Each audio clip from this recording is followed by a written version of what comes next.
To set up Apple Pay, start by making sure your device is compatible, such as an iPhone, iPad, Apple Watch, or Mac. You will need to have the latest version of iOS, iPad OS, Watch OS, or Mac OS installed on your device. First, open the Wallet app on your device. This is where you will store your credit or debit card information. If you do not see the Wallet app, you can download it from the App Store. Next, tap the plus sign in the top right corner of the screen to begin the process of adding a card. You will be prompted to choose the type of card you want to add, such as a credit or debit card. Then, use your device's camera to capture an image of your card, or you can enter the card details manually.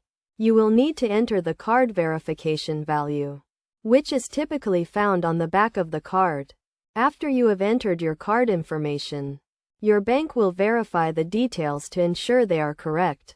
This may involve receiving a verification code via text message or email, which you will need to enter to complete the verification process. Once your card has been verified, you will be able to use Apple Pay to make payments in stores, online, or within apps. To make a payment, simply hold your device near a contactless payment terminal and authenticate the transaction with Face ID, Touch ID, or your passcode. It is also a good idea to set up a default card, which will be used for transactions unless you specify otherwise. You can do this by going to the Wallet app, tapping and holding on the card you want to use as your default, and then selecting the option to make it your default card. Finally, to get the most out of Apple Pay, consider adding multiple cards to your wallet, and take advantage of the rewards and benefits offered by your bank or credit card issuer.